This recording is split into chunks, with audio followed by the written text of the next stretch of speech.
I've got 2 words for you. What? Wascally wabbit. No. Okay. We have to do it so many times in the episode. I thought I could have a little bit of relief before we start.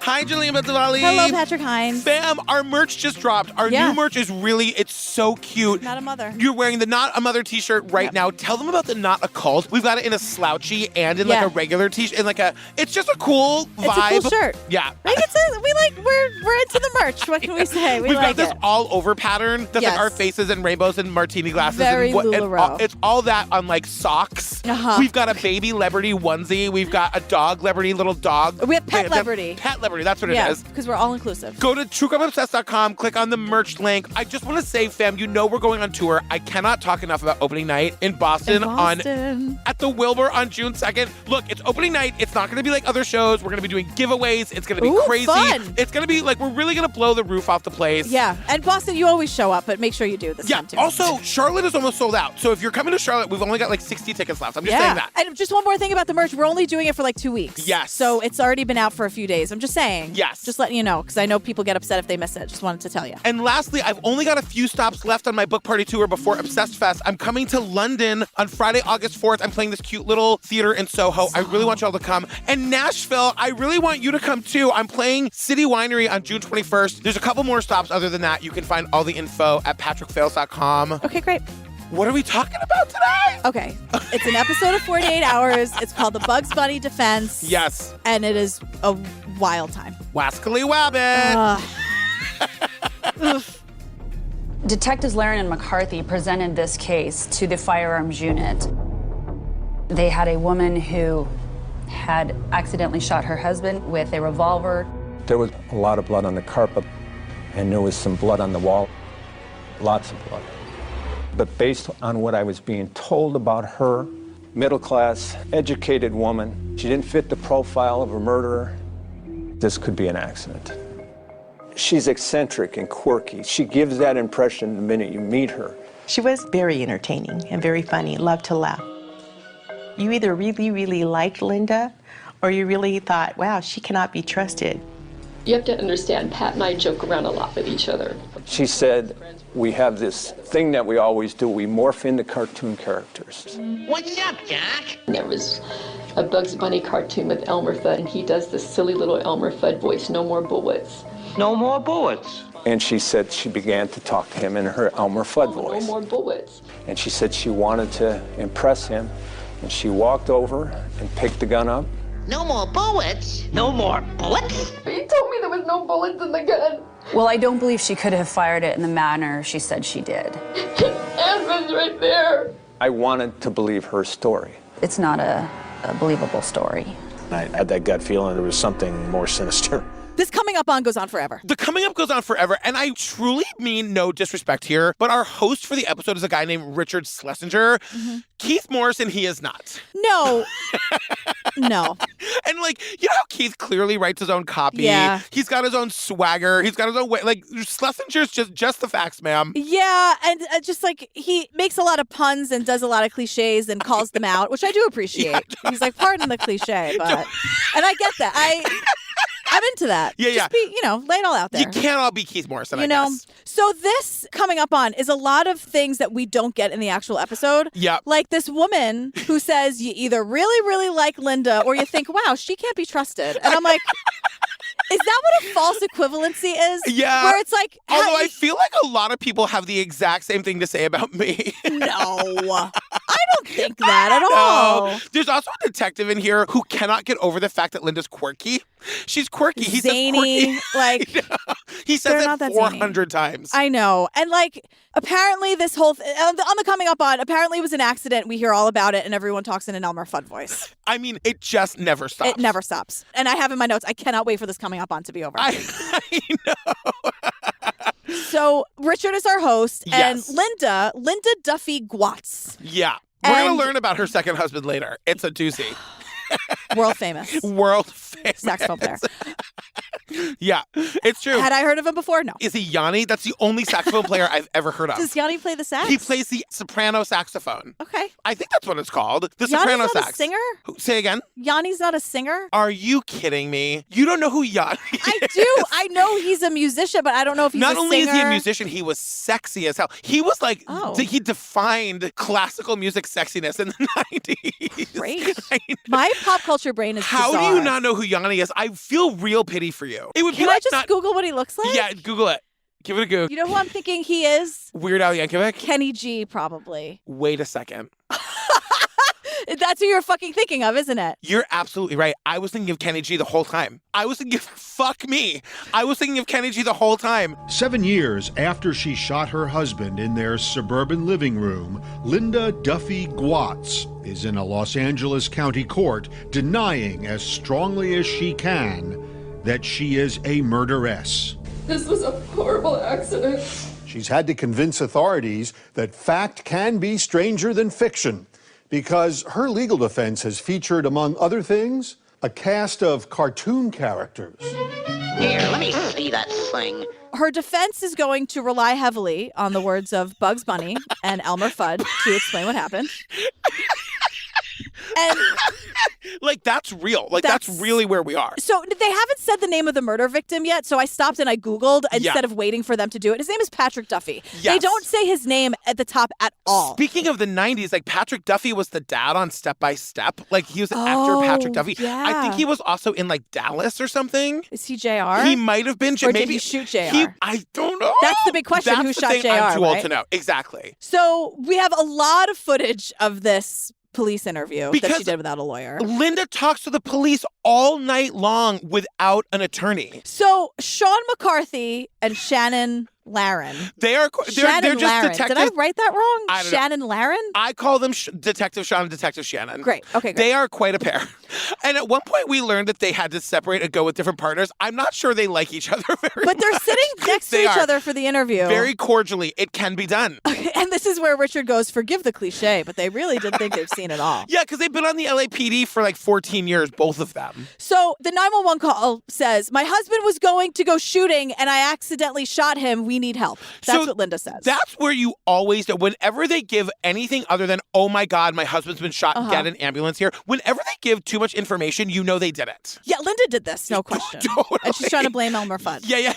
Who I'm not the biggest fan of. Yeah, no. But like, leave him alone. Is he I taught putty tat? Yes. Okay. Who else talks like putty that tat. in Looney Tunes, That's right? True. He's like a hunter. It's not my thing. It's not my thing, and he's bald. He just really wants to kill Bugs Bunny. Always. He always had that shotgun. It's too much. It's for children. It's too much.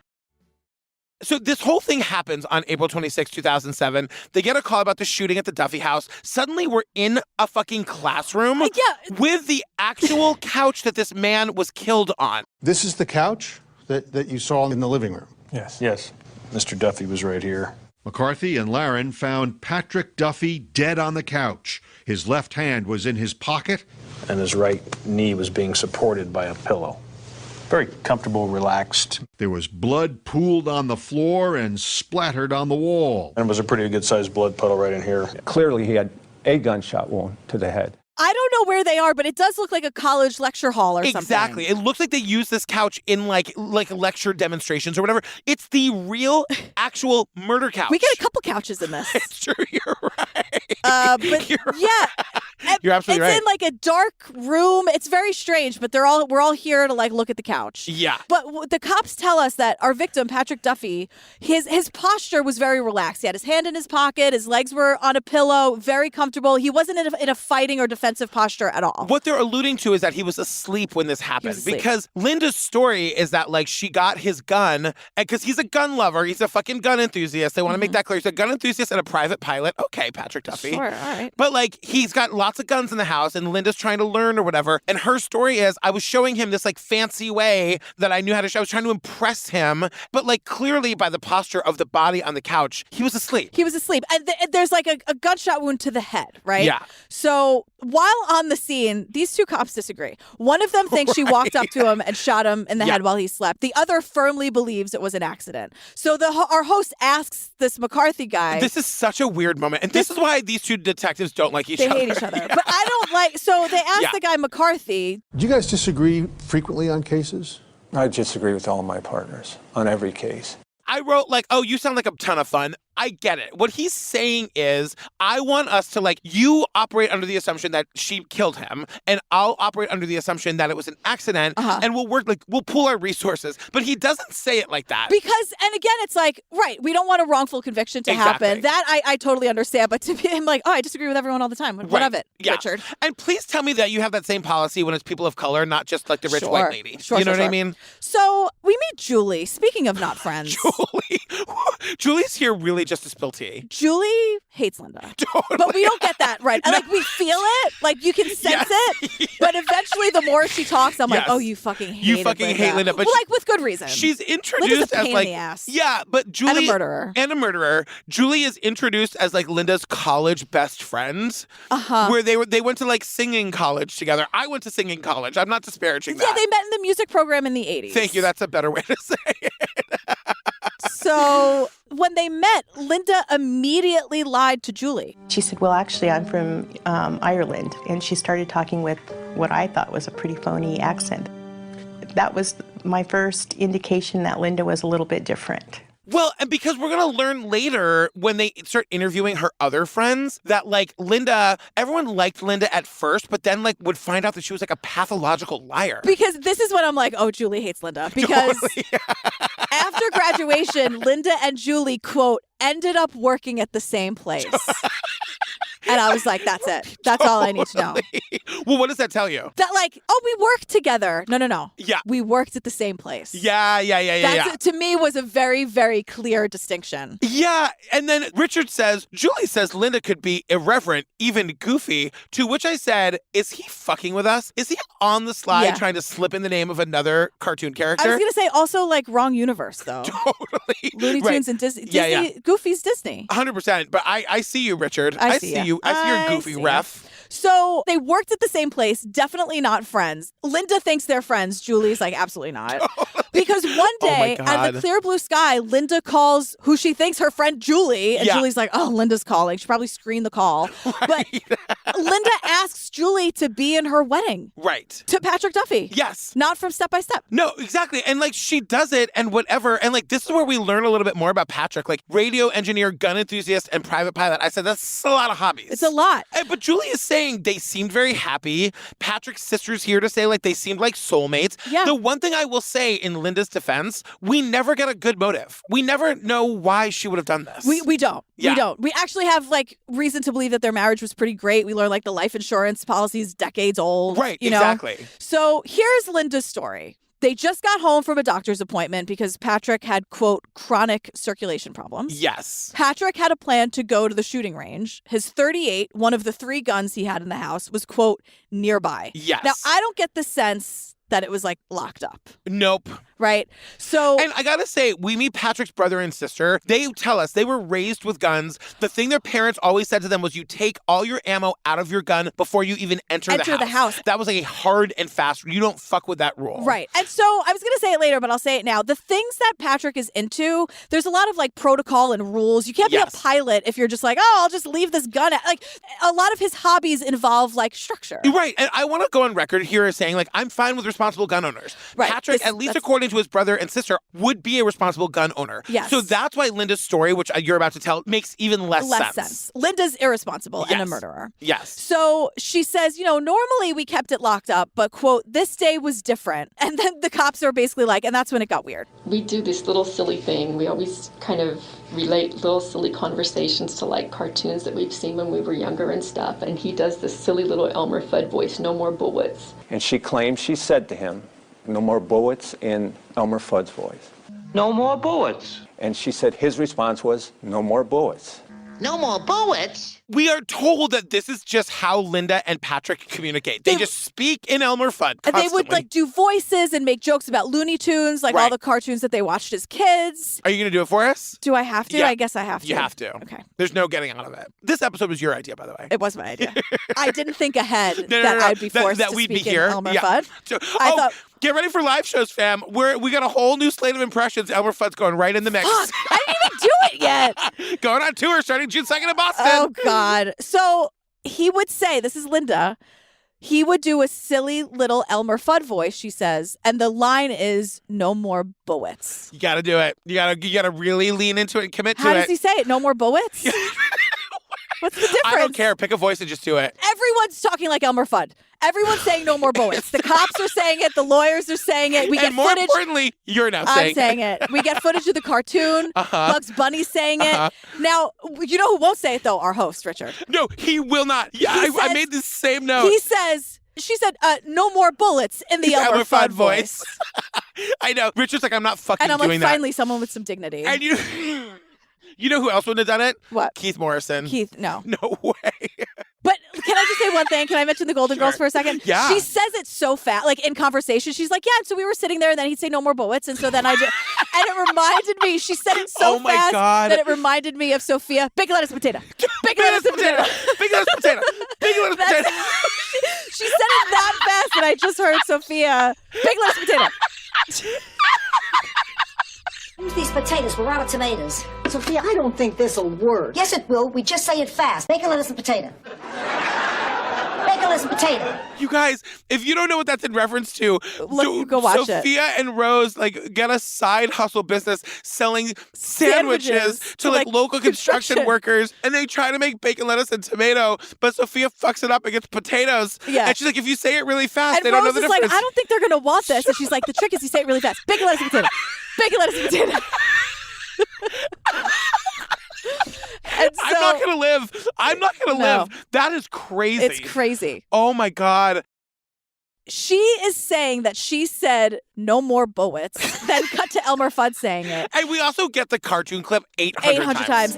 When he first studied the scene where Linda Duffey killed her husband, Detective Sean McCarthy was pretty sure it was an accident.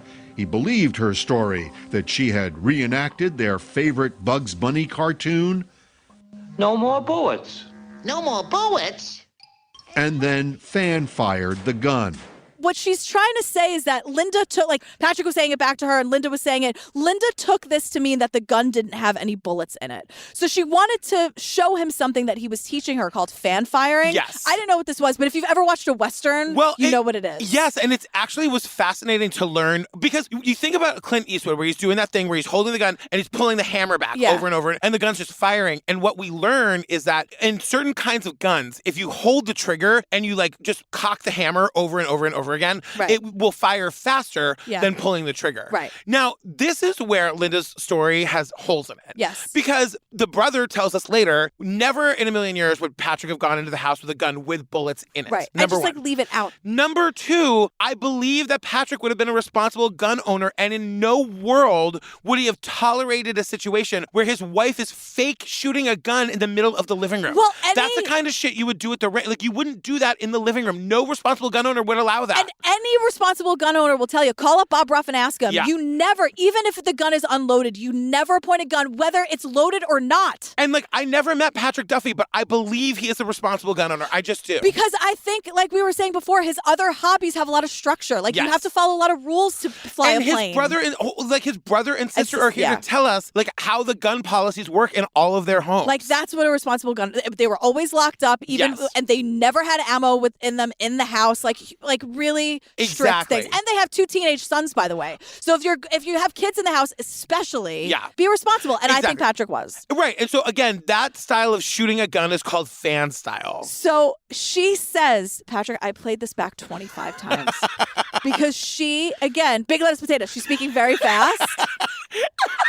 She's a wreck because, as she says, he told me there were no bullets in the gun. I swear to you, she said bullets and not bullets. I played this clip back. I know. I was like, did she just say bullets? I know. Well, you told me there was no bullets in the gun. She says once she started fan firing, she couldn't stop in time to avoid hitting her husband, who leaned into the line of fire.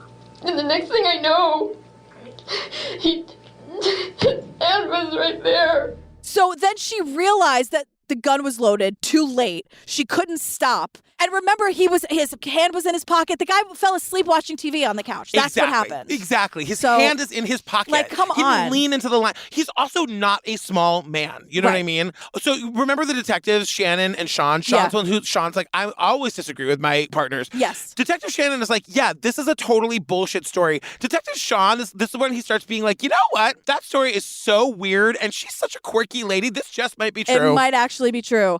And he's like, I'm pretty sure it's an accident, but I need science on my side. Exactly. To prove it. And the important thing to know here is that after this interview with Linda is over, they let her go. They let her go like 3 times. Yes, they're not looking at her as a serious suspect. Even though Shannon is like, she fucking did this. She did I it. guess Sean has more seniority. He's like, nope. And there's no real evidence at this point, so they let her go. So remember, we thought for the first 10 minutes of this that there was a single gunshot to the head? No, there were 2.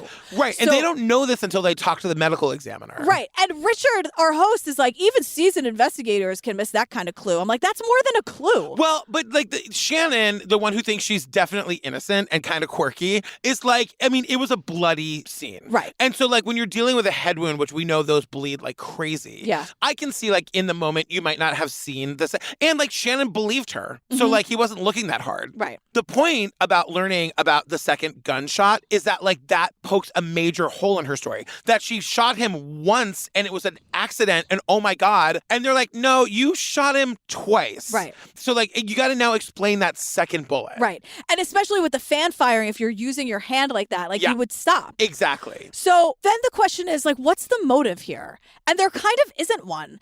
They looked happy and they actually were happy. The life insurance was decades old. There's no evidence of cheating. And they were both kind of weird people. Yeah. And they found each other. We'll get eventually that the motive could have been that, remember how he had, what was it? He had circulation problems. Chronic circulation problems that she didn't want to take care of him for the rest of his life. There isn't a good motive. So there's not a good that motive. Makes this all very cloudy. And now, but things are about to change because Tracy Peck comes along and she's a firearms expert. I kind of love Tracy Peck. Is this gun designed to be fired that way? No. For the purposes of this case, I essentially invented a way in which I would conceivably fan this.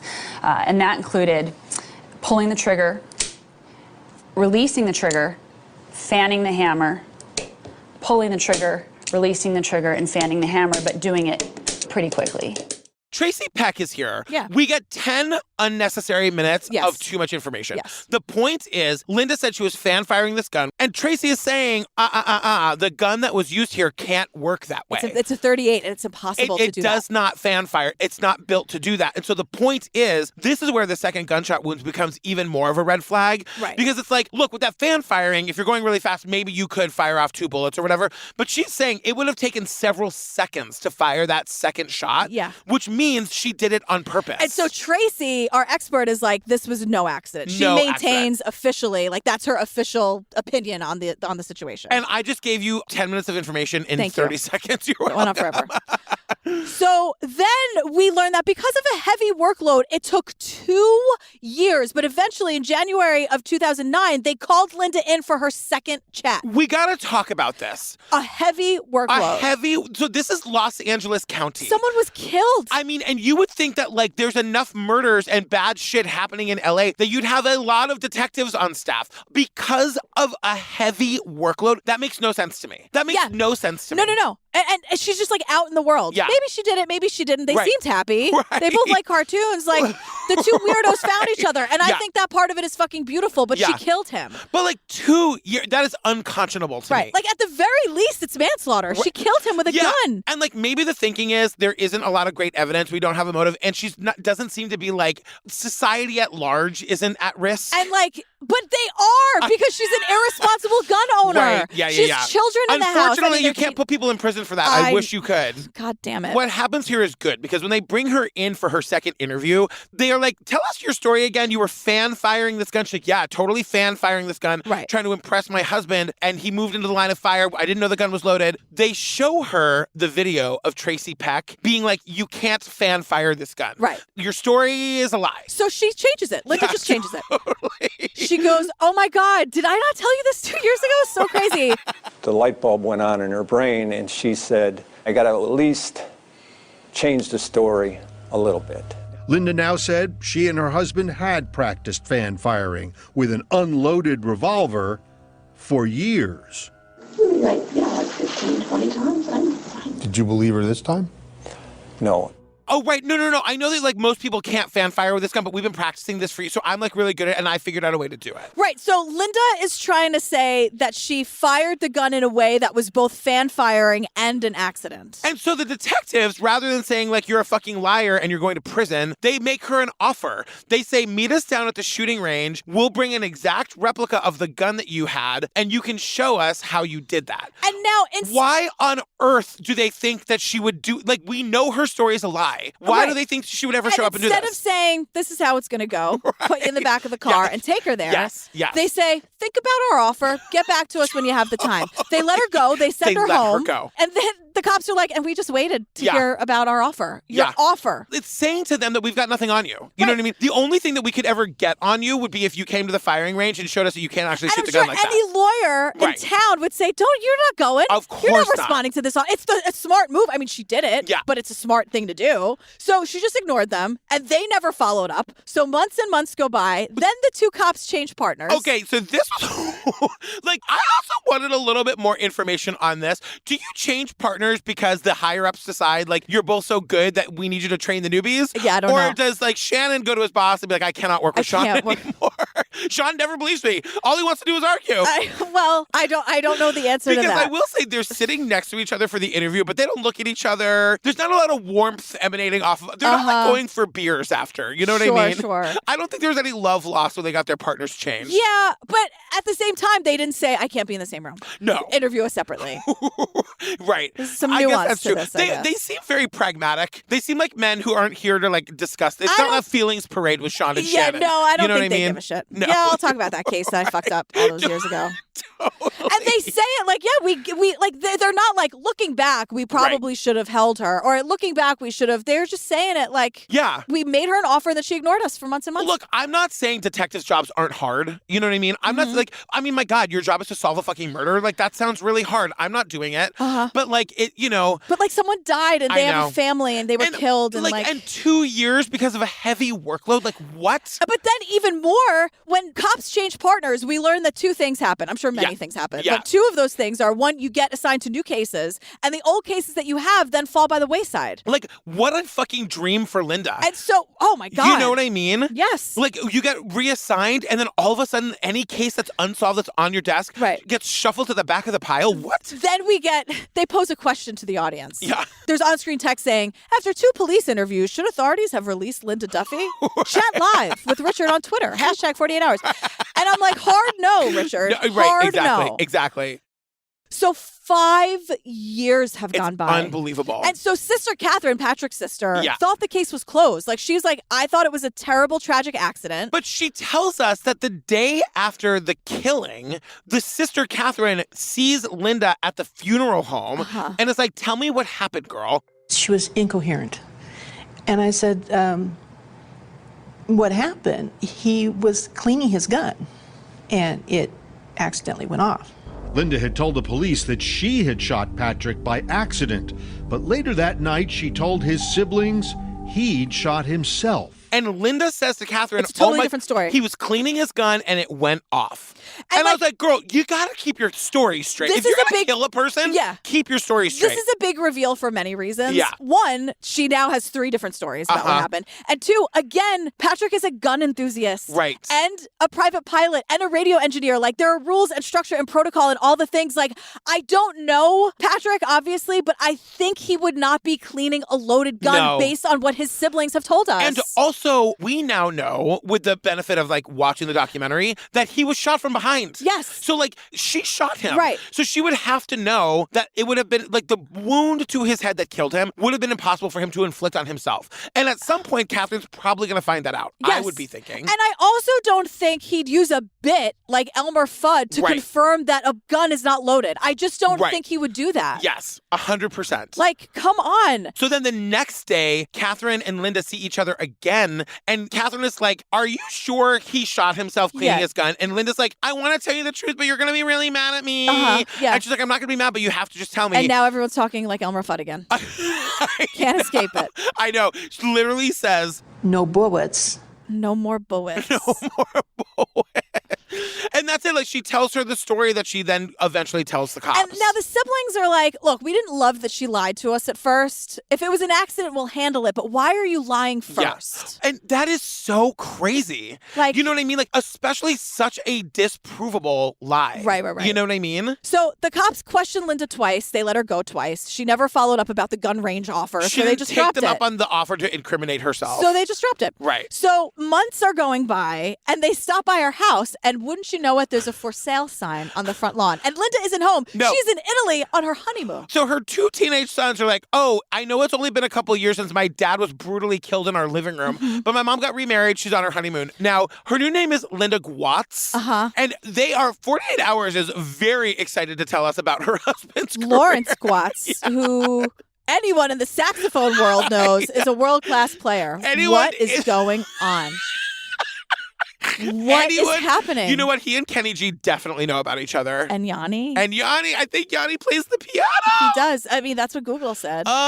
Kenny G definitely knows about Mr. Gwatz. But then... Also, how did Linda snag herself a famous fancy saxophonist? And, like, does he know about her husband? I mean, does honest he to know God. why she's single and available? I don't know. I'm hoping that, like, in whatever year this was, people are Googling each other. Can you imagine? Because we learned that they met online. To be very clear, she was not dating him when she killed her husband. No, she wasn't. It was not a cheating situation. She met him online a year later. But can you imagine your famous saxophonist, Mr. Watts, who the cops learn about, like, they Goog him and they find him, like, playing at Carnegie Hall? Yeah. Imagine you're that Carnegie Hall saxophonist. Yeah. And you find out that the lady that you're going on a date with, because you give her a Goog, fucking killed her husband in their living room? Yeah, but you it was still an go on the accident, date? and Elmer Fudd is involved. Would you still go on that date? Absolutely not. No, are you kidding? I mean, absolutely not. Do you think, because his name is Lawrence. Yeah. Do you think people call him Larry, or do you think he's like, it's Lawrence, please? It's for sure Lawrence. Right. He doesn't. People try to call him Larry, but he does not stand for He that corrects shit. it. It's actually Lawrence. It's actually Lawrence. But then, remember Julie? They worked at the same place. Julie, they met her in college. Linda's best friend. And once again, when wedding bells rang, so did Julie Prendergast's phone. She asked me would I sing in that wedding. And I said, what? Linda, I'm not coming to your wedding. Something's not right surrounding the death of Patrick. But she asks her once again to be in the wedding. Yeah. She wants Julie to sing at the wedding. Well, remember they met at singing college. Yeah, the music program. And Julie's like, absolutely not. And Are Julie's, you insane? I know. I love that she straight up says no. She's like, not only am I not singing, bitch, I'm not coming. And she's like, now that we're here, Richard. Right. She's like, Linda was too happy. She had a brand new look. She dyed her hair. She was just walking on air. And she just moved on too quickly. Like, she definitely looked, I mean, we see the new pictures of, she looks great with the blonde hair and whatever. Then we see the old pictures of her and Patrick. And, like, she looks different, you know? She does. So she gets married. They move to Mississippi with her new musician husband. Because he teaches at the University of Mississippi. And so he's a saxophone professor. He's a saxophone professor. But anyone in the sax world knows. I was like, I know. We got to bring saxophones back to pop music. Sure. There's a song that I'm obsessed with called Devils in the Canyon. Yeah. Go check it out, fam. I'm obsessed with the song, and there is a saxophone for Jesus in this song. So, Music for a Sushi Restaurant by Harry Styles, I think, has a big Oh, is that right? section. I love it. Oh, my God. Speaking of the Golden Girls, Dorothy Spornack's son was a professional saxophonist. Yes, he was a jazz musician in New York City, playing all the clubs. Yes!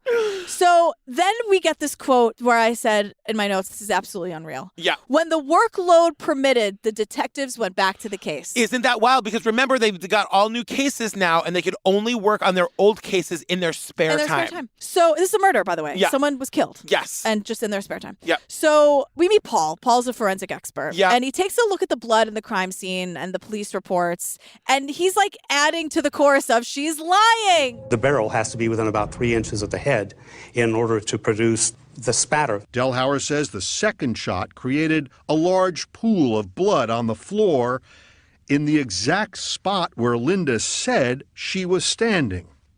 She would have been getting jets of blood hitting her. And he's like, if she had been standing where she said she was standing, she would have been covered in blood. Right. And it cuts to the detectives, and she's like, she had very little blood on her. The theory is that she was going to kill him while he slept on the couch. Yeah. She shoots him. From the side. From the side, and she doesn't kill him. Like, he shoots him in the head, and he survives. So she shoots him again. Yes. And that's why the wounds were so close to each other. Exactly. But he still was like in that relaxed pose. Did she put him in that relaxed pose? I don't know. Right. Or maybe she found out that she hadn't killed him the first time just from sounds or whatever. Or maybe she just shot him again for good measure in her mind. I don't know if we're looking into it too much. I think she just shot him twice. Yeah. I mean, no matter what, her story is provably false because if she was standing where she said she was standing, she would have been covered in his blood and she wasn't. Now we get a whole bunch of people talking shit about Linda because everyone is like, she's nice at first, because but then you learn she's a compulsive liar. They're interviewing all of her friends because now finally people that know her. People that know her, exactly, that she thinks are their friends. Right. But the prosecutor's like, fine, I want to move forward with this. We need more information. So Julie's happy to give it. Oh my God, Julie. Julie goes, we all have one gallbladder. Linda had hers removed 3 times. Basically, Linda is the type of person that endlessly needs attention and makes up these outlandish, provably wrong stories, right? All of these lies that it's like, Linda, how many gallbladders do you think we have? At least Goog gallbladders before you start telling lies that you keep having your gallbladder removed. Oh my God. What a boring lie, too. I know. And friend after friend after friend was like, I really liked her until I found out she lied about everything. Everything. I'm trying to figure out what the saxophonist saw in her. Sir, you're playing at Carnegie Hall. You're a tenured professor. Yeah, I don't know. What's going on here? But those people are, I don't know, people who are really manipulative and who lie all the time, they trick people. Yep, you that's know, true. People are convinced that they're not horrible people. So finally, Detective Sean comes around and realizes, all right, she's got to be prosecuted. Yes. So in May 2012, they fly to Missouri where she's now living. 5 years later after the murder. And they're saying she probably just thinks she got away with it. She's been living like a free woman for 5 fucking years. Well, she basically says as much because they go down to her love nest in Mississippi with the world famous sax player and arrest her for murder. And as she's being arrested, she was like, oh, I thought this was over. I thought the case was over. That's what she says to the cops. It's wild. So Joseph, Linda's lawyer. Yes. Real piece of work. Yeah. He says, this is a direct quote. I wrote it all out. She was playing with guns like she'd done so many times before. Oh, my God. And unfortunately, she rapid fired into the top of his head. I'm speechless. Speechless because, again, it's no responsible gun owner. You know what I mean? Yes. It's just it's all too convenient, Linda. Absolutely. It's all too convenient. Yeah. And Elmer Fudd. You're bringing Elmer Fudd into it. But now we meet the prosecutor who says in all of his 20 years, he's never seen a case rely even partially on a cartoon. Because now we're all talking like Elmer Fudd again. This is so wild because they say he has to actually read the cartoon in the Elmer Fudd voice. There's a transcript of it. Because it has to be legally transcribed into the record. Bugs is having a conversation with Daffy Duck and Elmer Fudd. Watching a prosecutor parrot a bunny was a first for us, too. But an official transcript of the cartoon had to be made. What do you know? No more bullets. And then Bugs Bunny says, no more bullets? And because the defense was relying on this so heavily. Yes. So they have to do it. So host Richard says, look, we both know that strange things happen. Right. And the prosecutor is like, oh, of course, but that's not what this is. No. He was asleep. She shot him twice in the head. End of story. Yeah. And so the first trial, that's kind of the case. It goes to the jury and we meet some of the jury. Well, I have major issues. They deliberate for 1 day. Yes. They couldn't agree, and the judge had to declare a mistrial. Can you give a shit? Can you try a little harder? I know. 1 day, and you're like, oh, I guess that's it. Well, that's all, folks. What we're going to learn is that, because of course they try this again. In the first trial, they gave a lot of information. And what the jury is saying is that, it seemed that they really loved each other. They, loved this weird talking in cartoon voices. There's quirky, no reason for her to people. have... They just couldn't find motive. They couldn't find a reason for her to have done this on purpose. Right. So a year goes by. We're at trial number 2. The prosecutor streamlines the argument. He keeps it simple. The marriage was strained. Patrick was sick. She didn't feel like taking care of him. She killed him, and she made up a stupid story. Now, her defense lawyer brings his own couch into the courtroom. The fucking theater of it all. He brings his own couch from his house into the courtroom. But it's definitely, I think it's from his office because it's a fancy pants executive couch. It's like a leather couch. It's like a love seat more right, than but it's the one that has all the the bumps in it. It's really fucking fancy. And it has the little divots on the with the metal sort of yeah, work. Yeah. He's laying on this couch doing all this theater, but for nothing. Right. So then Tracy Peck gets on the stand. Tracy Peck is the gun expert. Yes. So she's here to say that all of Linda's stories are lies and it's impossible to do the fan firing with the 38, whatever. Right. She gets on the stand. responsible gun owner, Tracy is. Yes. She asked the judge, may I use the gun to show the jury? Oh my God. Before this happens, we are told from the host of the show that the judge apparently is a class clown. He loves to make people laugh. He loves to keep the courtroom He's like, ooh, light. I got the cartoon case. Yeah, he's like, see the cameras? They're all looking at me. I'm the star here. He literally says this. I know. So Tracy. May I use the firearm to demonstrate? Just aim it at the jury. The courtroom erupts in laughter. Everybody laughs. Tracy's like, I don't understand. Why is gun humor funny? I don't get it. If I'm on that jury, we are in a trial where a woman is claiming we all thought the gun was empty, but it actually has a bullet in it. Right. That's the defense here. Yeah. And you're going to like joke about pointing a fucking gun at the and jury? I'm like, please have that be a fake gun, a prop gun. Yeah, Also, yeah. stop pointing guns at people. Honest to God. Tracy says, Linda's lying, and I can prove it with the gun. And if everyone could just shut up and stop laughing for 5 seconds, may I have your attention, please? I can prove it. Yes. So the prosecutor can't wait for this to be over. Right. He wraps it up in like 2 days. He doesn't include all the forensic testimony like the first trial. He doesn't include the recorded police interviews where she talked about Bugs Bunny and Elmer Fudd. So this is a big deal. It's a calculated move. This is the reason why it was a hung jury in the first place. Because when you bring in all that testimony about Elmer Fudd and they had this lovey-dovey relationship and they were sweet with each other and they had these inside jokes, that's why the jury couldn't find motive. Mm-hmm. This evidence about that kind of stuff can only be introduced if the prosecutor introduces it. Right. The which he defense can't did. use it. Right. So he did introduce it at the first trial. He does not the second time. And So- it's the crux of the defense's case. And so what that means is, additionally, that the jury will only hear Linda's side of the story if she takes the stand. I mean, it's such a brilliant, It's calculated move genius. by the prosecutor. And then if she takes the stand, she's open to cross-examination and then game over. Exactly. So the prosecutor is hoping she'd take the stand because he wants to have a little fun at work today, you know? But the defense instead calls detectives from the scene. The Yes. defense calls the detectives. Right. Specifically, Detective Sean, who it took actual years to come around. Exactly. And basically, Sean's up there to be like, she was kooky and zany and eccentric and weird and He cute. loves describing her that way. Yeah. He's like into her. Is he into her? I don't know. It's like those are not words you use to describe a murderer. You Right. know what I mean? Those are words you like use to describe your quirky girlfriend. Right. But he also is on the stand, like, he explains that they called her in twice, they let her go twice. Yeah. And the defense is saying, like, see? Right. Even Why the would the detectives thought she was innocent. Like, why would the cops do that? They knew it was an accident. The defense also calls her 2 sons, and who are now adults. Yeah. That creepy music. I know. That creepy, like, lullaby music. It's very weird. And then also hate they it. call their own gun expert who just gets up on the stand and refutes everything Tracy had said about how you can't rapid fire That's gun just like what that. they do. That's But, like I know that that's what happens, but it makes me so mad because it's like, no, Tracy's evidence is actual evidence Right. that she murdered him. You can find anybody to refute it. And then it's like, what is the jury supposed to believe? Exactly. You know what I mean? Exactly. Like, how is that kind of like, how is that allowed? I don't know. get it. Because I mean- in these cases, the experts always just cancel each other. If I'm a juror, Right. I'm like, I don't know, the pretty blonde lady said it couldn't work that way. The other guy said it could. I guess we don't listen to either of them. Right, because when they do that, it takes like the first like 30 minutes of an expert's testimony. You have to prove how you're an expert. Totally. So a lot of the conversation is just like, so where'd you go to school and how long have you been doing this and how? Yep. So they have to list their credentials. So that makes it even more complicated. But for when jury. the experts are canceling each other I out, know. all you're left with is evidence and motive. Yeah. Of which we have not much of either. Right. Well, the blood is, I think, a big deal. Yes. But and like her changing story, I think that's also a big Right. deal. But the defense wants to show Linda's side of the story somehow, and they find a loophole. Yeah. It's the 911 call. So her lawyer worries the jury will hear nothing about fan firing. And then he comes up with an idea. So I'd like to refer the court and counsel to page 5 of the 911 transcript. He finds a reference to it in the 911 tape prosecutors have already introduced. A long time ago, he showed me how to pull the thing back on top of the gun and pull the trigger real fast. Linda is talking about fan firing on the 911 call. She's giving way too much information. Yeah. It's such an admission of guilt. Right. And so, like, this is going off the rails. We get back and forth for another, 15 minutes. Right. And Richard, the host, says the jury didn't see any cartoons, but they did see an animated video. Because I didn't know that this was allowed. I Yeah. thought this, actually was not allowed.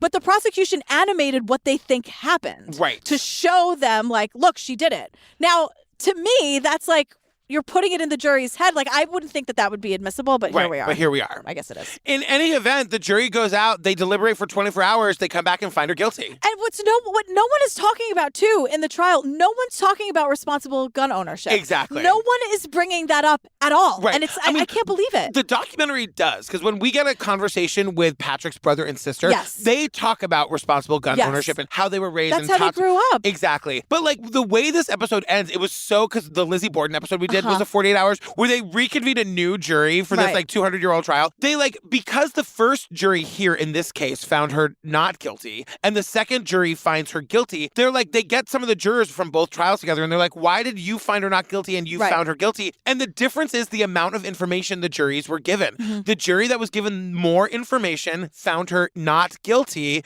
and the jury that didn't get all the testimony about the Elmer Fudd and the lovey-dovey and the relationship found her guilty just based on the evidence. Right. And they're saying, like, the jury that found her not guilty is like, we just go back to, they seem to really love each other. They seem to have this great relationship. We couldn't find any reason why. And then the jury that found her guilty is like, yeah, but she like changed her story a bunch of times. And like, we know now the gun experts showed us that you couldn't fire the gun the way that she said she did. Right. You know, so like that was how they found her guilty. And it's just kind of like, in the end, they say, wouldn't you want all of the information? Yeah. And the jury that got less information and found her convicted guilty was like, yeah, I would have like all the information possible. Right. They said, would it have changed my outcome? I don't know. Right. But so what happens is the jury comes back in like 24 hours. Yeah. She's guilty of second-degree murder. She faints. Linda faints at the news. She has to be rolled out of the room in a desk chair. The prosecutor is like, I always thought she was an actress, so that was her moment. So that was her big moment. Yeah. So like months go by. Linda's being sentenced. She's crying and she says it was a mistake. Her new husband speaks on her behalf, asks for leniency, says she's this wonderful, perfect human being. Her sons agree. And, you know, it's second-degree murder and it's 40 to life and the judge's hands are tied, he says. And he says, my oath requires that I impose at minimum 40 years. And best friend Judy is thrilled. She's thrilled. She's like, Linda's exactly where she should be. Yeah, and like she's appealing and there are no updates. I Googled it today. And so like she killed him and blamed Elmer Fudd. Were you a Looney Tunes person? Did you watch it? I'm tiny and toony. We're all a little loony. That's and Tiny in this Toons, cartoony, right? we're invading your TV. Yeah, it's Tiny Toons. Cute. Look at you.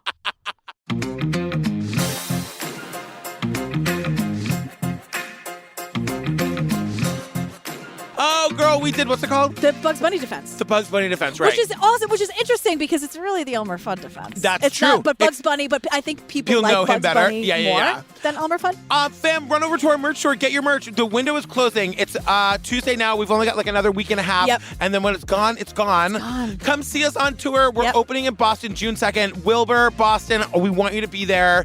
Check out my book party. I've got, I think, 6 more shows. Oh, great. I'm going to Portland, Nashville, Detroit, London, Cape Cod, and then the official book release party in New York City on September 26th, the day the book comes out. Fam, I'm doing a brand new story. So the chapter you've seen me touring the country with, I'm doing a new one. It's about the weekend I spent with B. Arthur, the golden girl B. Arthur. I was her host at my college for a weekend, and she was mean to me the whole time. And it's just about how mean B. Arthur was to me, and it's hilarious. And there's video from my college days. You're going to want to see it. You got to go. It's going to be there. Yeah, it's the very first time I'm doing it, September 26th, Fun. New York City at Sony Hall. Can't wait. What are we doing next? We are doing, you ready for this? Yeah. God forbid, the sex scandal that brought down a dynasty. It's like the pool boy and the evangelical preacher. Is it called the sex scandal that brought down a dynasty? Yes, it's called God forbid. Wait, is that the one? Oh, it's the Jerry pool boy Falwell, one. The pool boy. Oh, the pool boy and the shit. evangelical, political, whatever. Like dude preacher. It's a mess. And his wife. A little bit of a thruple action. Oh or my yes God. and no. It's like Lindsey Graham Jr. or whatever, right? Jerry Falwell. Jerry Falwell. They're all the same. They're all. It might as well have been Lindsey Graham. It probably was. All right, fam. Stay tuned for the trailer for that and our funny and hilarious outtakes. Yeah. And that's it. We love you. All right, we'll see you later. Bye. Bye. As a pool attendant, I would get hit on, but if I would have known that accepting this woman's invitation to go back to her hotel room would have led to a scandal involving the president of the largest Christian university in the world and the president of the United States, I would have walked away and just enjoyed my private life. The Falwells are the Southern Gatsbys. They're wealthy, powerful, with a Christian's communications empire. And they're sloppy. They have a public image, but behind the scenes, they're freaks. At the time, I didn't really know who they were. My brother was at the age of one of their sons. He started being friendly with the kids. They had no idea that their dad liked to record his wife having sex with me. What is happening? Becky was in love with this kid. Jerry was looking at keeping his wife happy. They were bringing him into a world he couldn't imagine. Real estate, politics. He was on top of the world. I'm like, this is it. I have never heard of anybody buying some kid that they met at the pool for $4.5 million business. Like, what's going on? We have a very powerful endorsement coming. Jerry Falwell Jr. Trump didn't fit the model of the evangelical candidate. There was some sort of relationship between Falwell, the pool attendant, Trump, and Michael Cohen. He was paid to dig up dirt on people and control them with that dirt. I'm screwed. This is where it became dangerous. You don't know what lengths people are willing to go when they have so much to lose. If they wanted to make me disappear, they can do it. The Falwells are predators. Anytime you have sex and then mix religion, that's some nasty, nasty shit. It was an atomic scandal. Jerry Falwell writes, I was not involved. I know the truth about them, and the whole world is going to find out. I can't place it. I can't even picture him. Yanni with the fucking hair? Look at what your hair just did, by the way. I love it. I can't believe you don't know who Yanni is. You didn't have the Yanni album? No. Are you? So are you saying that you had a Kenny G album? I did have the Kenny G album. I did have the... Did you not? No. Tell me that part about Kenny G again. I've met so many couples on my book tour, like the women who bring their husbands mostly. Yeah. And so many husbands are like, yeah, I hear you that scream laugh from the shower every morning. Thanks. Good morning, husband. Yeah, hi. Hope you're, hey, you know how she likes her coffee. Bring it to her in the shower. Yeah. Oh, or don't. Then it gets all watered down. Okay, great. Fine. I just brought up the Golden Girls. You're right. Then we come back out of the ad. We get the Bugs Bunny cartoon all over again. Just as a reminder. I know. A lot of bullets. Bullets. It feels so weird in my mouth. It feels so weird. I don't like it. Me either. That's all, folks.